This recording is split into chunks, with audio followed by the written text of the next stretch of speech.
All right, welcome into a bonus episode of Starting Nine here on the 5 Reasons YouTube channel. I'm Ethan Skolnick. You can follow me at Ethan J. Skolnick and at 5 Reasons Sports. Sorry for the late start. The Heat didn't have a late start last night. They actually had a fast start. They had a terrible finish. We will get into that here in a second. No guests today, just 15 minutes. Going to take your questions. That's what we're going to do today after the Heat got blown out by the Suns. Make sure you check out 5 on the Floor from last night. Brady and I did 5 takeaways.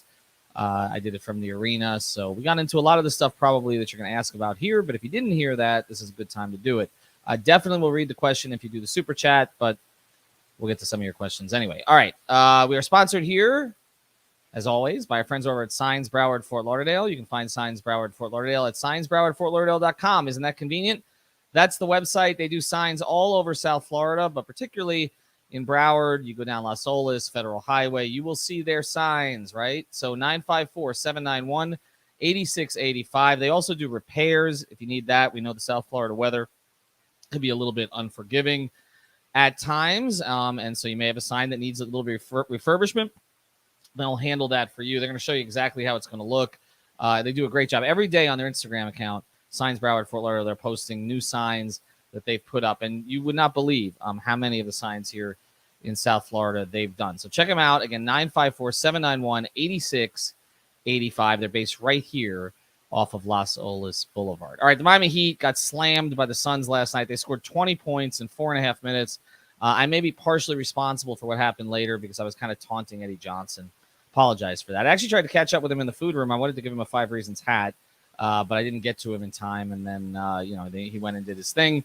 And then, of course, he made a bunch of jokes about the fans arriving late, which we know it's South Florida. It's 7:30 game midweek. We know that nobody in Miami is going to get through that traffic and get there.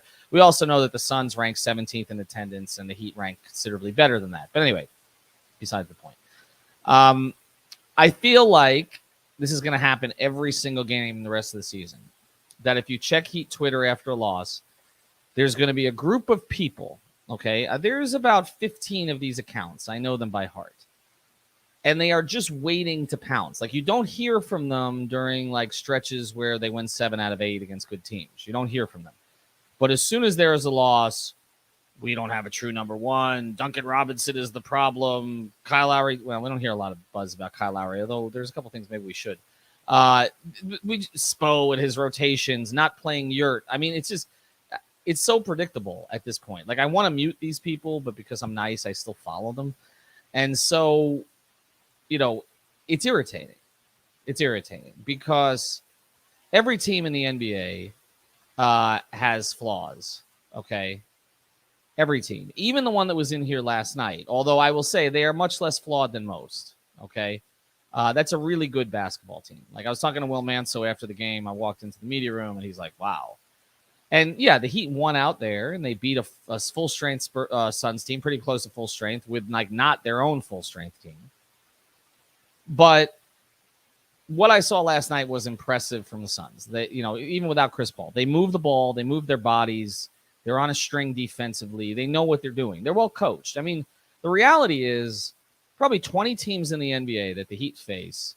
The Heat have such an overwhelming advantage at the coaching position that, it's not even a fair fight, okay? But there's a handful of coaches in the NBA that have a handle on their teams. And Monty Williams has developed over the years. Didn't happen right away, actually. Okay, but he's developed over the years into a guy who builds a really good staff, has a really good program, and just knows how to coach. Okay, and you can see it. I mean, his teams embody that, and they've embodied it since he took over there. And so they're really good. Like, they should be the title favorites. There's no question about it. I mean, even over Milwaukee. Milwaukee doesn't have Brook Lopez back yet. And Phoenix has been the best team all year. And they will get Chris Paul back. Now, he'll probably get hurt again. But they do get him back right before the postseason, most likely. And they should be the favorite because usually you have to lose once to win. Okay? And they lost last year, and they could have won that series. And Giannis just went nuts. But I feel like some of the Suns' core players, particularly Mikal Bridges, who's really something fun to watch in person, have gotten even better. They know their roles. They can switch pretty much everything if they need to. They've got length everywhere. They're really good. They got shooters. They're good. I didn't even have Cam Johnson last night either. So they're less flawed than most, but every team has flaws. Every team has some issues, okay? And the Heat have some issues that we know about, but they've covered it this year with great coaching, great depth, most games, great energy, which they did not have last night. Because the one thing that kind of happens for them, and Bam hit on it, is that when they start to struggle offensively, it does sometimes bleed into their defense. And they couldn't get – first thing, I thought they missed a lot of easy shots. They missed a lot of bunnies. But also then they had trouble getting into their sets. Things kind of fell off as soon as Kyle came out of the game that first time. And they had Hero and Vincent out there together, and that combination has worked in terms of ball handling this year. But sometimes they've had Jimmy out with them. Sometimes they've had Bam out with them. In this case, Dedmon came out there with that group. It didn't work as well, okay? And Dedmon probably had his poorest game of the season. And I don't want to hear, I want to get to this. I know some of the questions I'm going to touch on this. The Dedmon Yurt thing, and Yurt came in with – I knew this would happen. As soon as Yurt came in the game, I turned to Alex and said he's going to have like 10 rebounds now. He had 7 points and 4 rebounds in 4 minutes, and so everybody's extrapolating that to a full game. The game was over. It was garbage time. We can have a conversation about whether in certain games that Dedmon's not playing well, you can insert Yurt, but it was so far out by the time that you could have done that yesterday that it didn't really matter. So my overall point is this, okay? And I'll take your questions here today and your comments. My overall point is this. The Heat have flaws, okay? They are not your typical championship team, particularly when they don't have Jimmy Butler. But even when they do, because there are very few teams, we can point to specific teams that have won championships without having one of the 3 or 4 best players in the world at that point, right? I mean, Dwayne Wade in 2006, the way he played was one of the 3 or 4 best players in the world. Tim Duncan, most of the years that the Spurs won, was one of the 3 or 4 best players in the world, or the Lakers with Shaq, or the Lakers with Kobe, or obviously the Bulls with Jordan. Okay? Typically, I mean, Kawhi Leonard with Toronto in 19, this is why this is a tough comparison to make to this Heat team. Kawhi Leonard at that point was one of the 3 or 4 best players in the world, the way he was playing at that during that stretch. Steph Curry was one of the 3 or 4 best players in the world. Kevin Durant was one of the 3. I mean, it's uncommon. You have to look to, it does exist. I think the 2014 Spurs, when Tim Duncan was no longer one of the top 3 or 4 best players in the world and Kawhi wasn't there yet, they're a good example, and they ran the Heat roughshod. And there's a lot of similarities between that Spurs team and this Heat team. Or the 2004 Pistons of Hamilton and Billups and Wallace and Prince. I think there's some comparisons there to this team. So you can find certain teams that look like this Heat team, but this is not the conventional way to do it. You typically need a guy who is at the very least. And look, let's be honest. The Heat, you can argue the Heat don't have a top 10 player. They've got guys who are on the cusp. They've got guys who play that way at times. But you can get to 10 before getting to a Heat player. Okay? Put the Homer hat aside.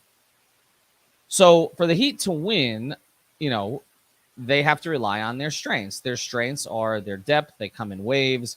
They have shooting on the floor at most times or all times. I do think it's a positive. Duncan Robinson shot the ball so well yesterday. And he's shooting now 43% from 3 since he kind of hit rock bottom at home. Pretty good. So that problem seems to have been solved.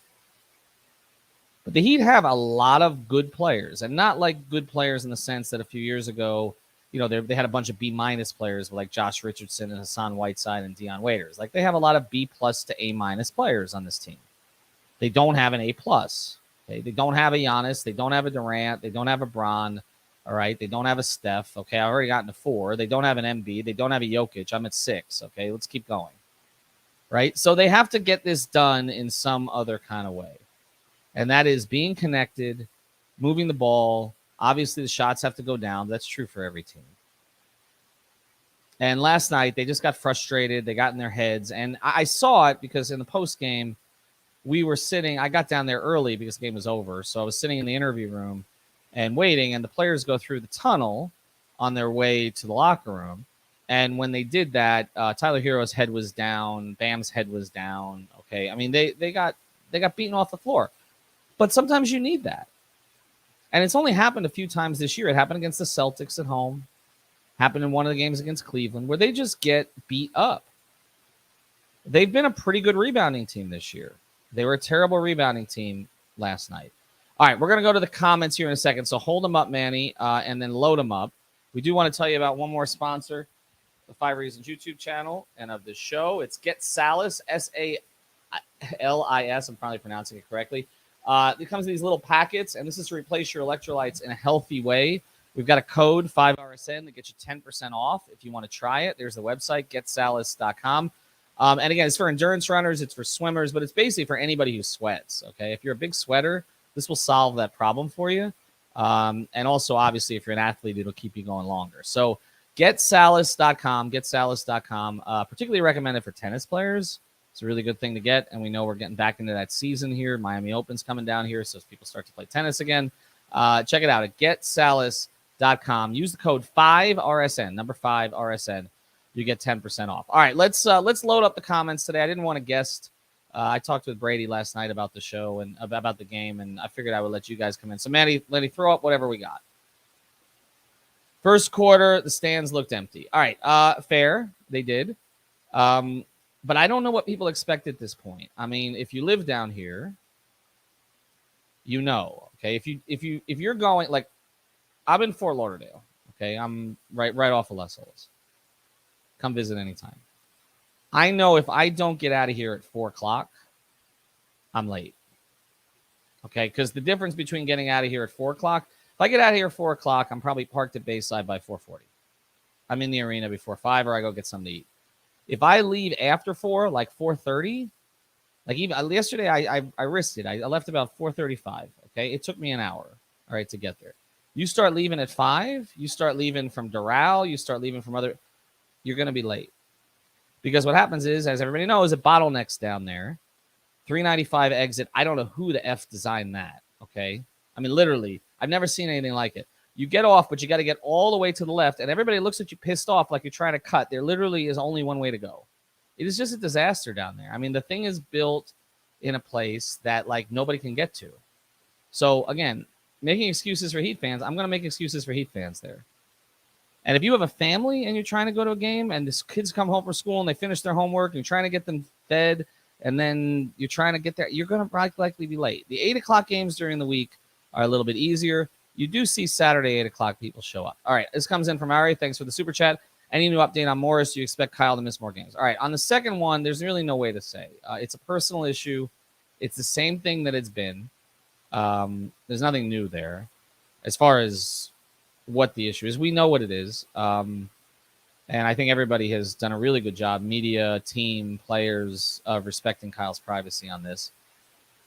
It's impossible to say. I mean, family things happen, and the Heat have set a precedent that they're going to allow him to take care of it. But the only thing I can say is it's not really something he can take care of. Like, it's not something you go solve. Okay, so everybody can kind of figure it out if they want on their own, but there's just impossible to say.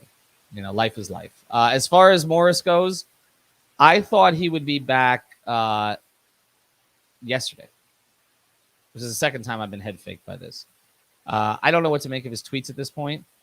He would have been useful yesterday with Caleb, and we're waiting on a report about Caleb. He would have been useful yesterday because obviously they needed a backup 4. And I do think there's certain times that Markieff will play. I don't think he's going to be a core part of the rotation.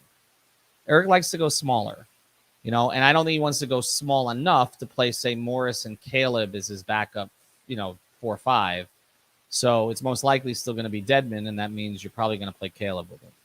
That's because, and especially with Oladipo now, the only really place you can play Caleb is backup 4, unless Jimmy misses time, which seems to happen a lot. So I don't want to make another prediction on Morris because I tend to be wrong on that all the time. I've just been told that they have patched up the slight differences that they had behind the scenes about his situation, and so he should be available at some point.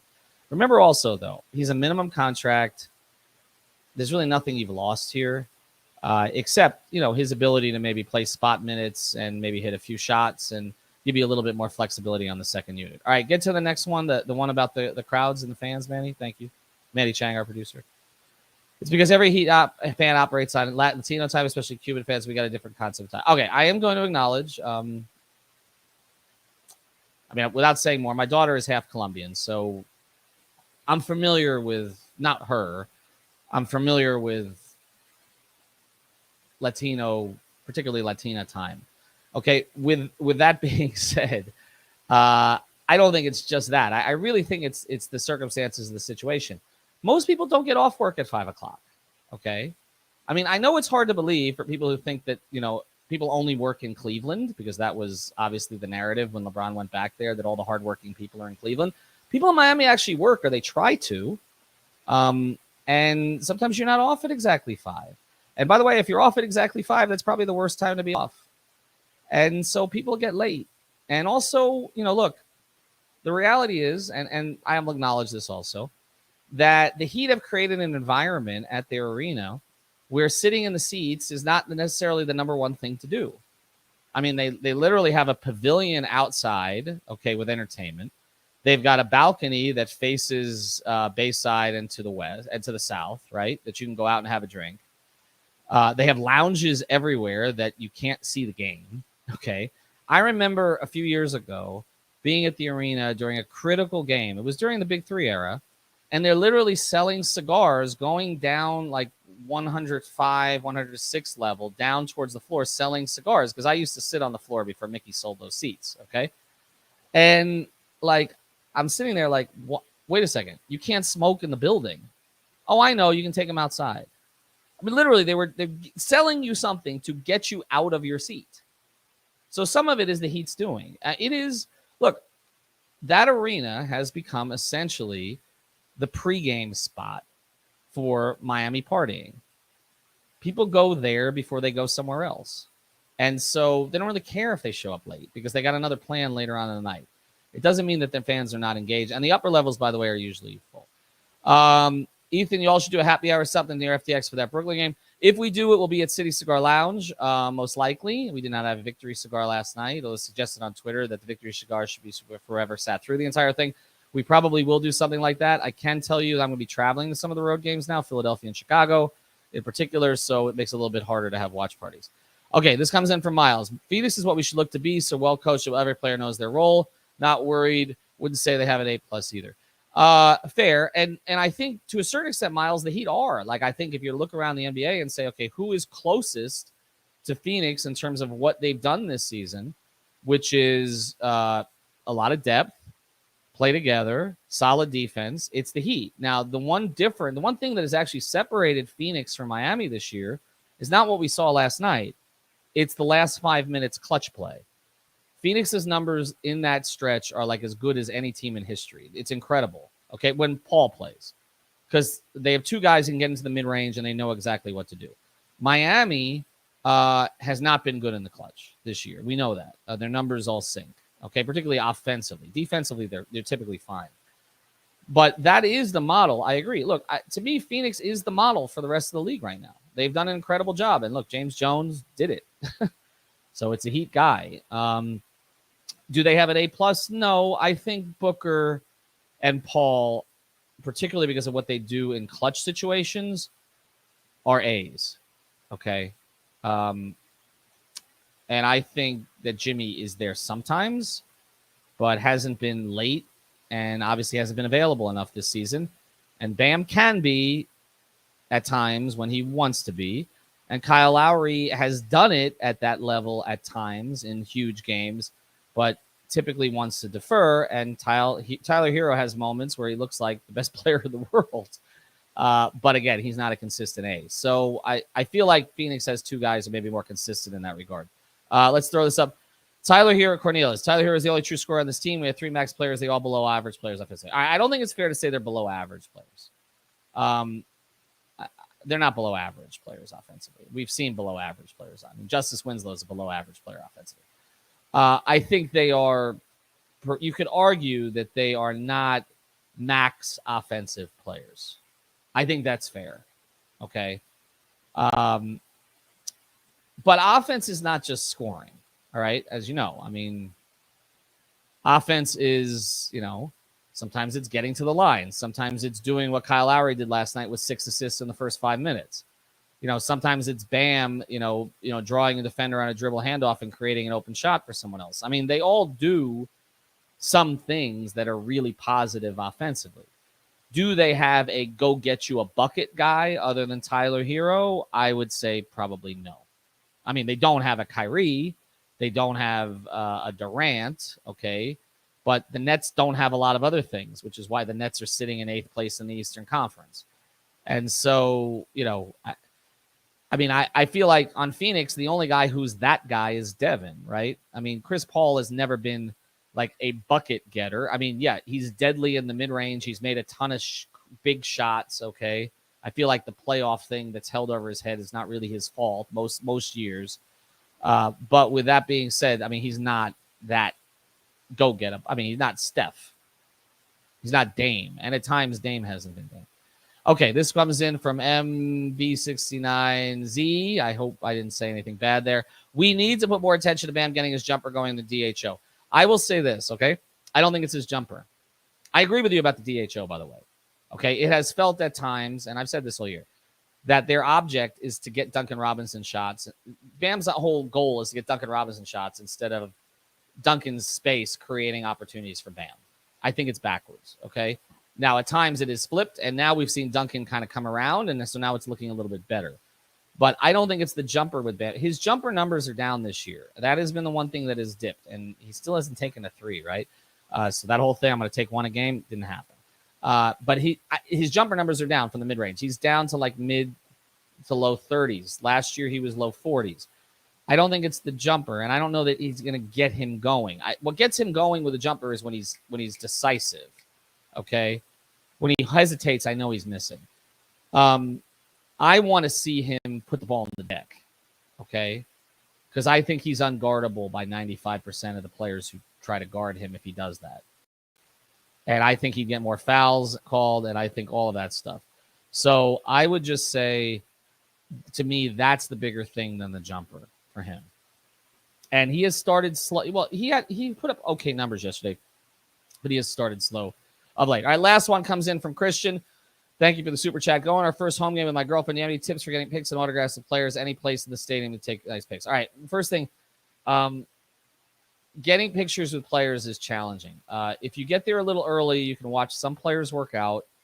I can tell you will never see Jimmy on the court before the game. He's always upstairs. Dwayne always used to be downstairs. He's always upstairs with Udonis. You will see in this order, Bam and Duncan typically come out together. Strus and Martin typically come out together, and Hero then comes out. Okay, you will likely see those five on the court if you get there a little early.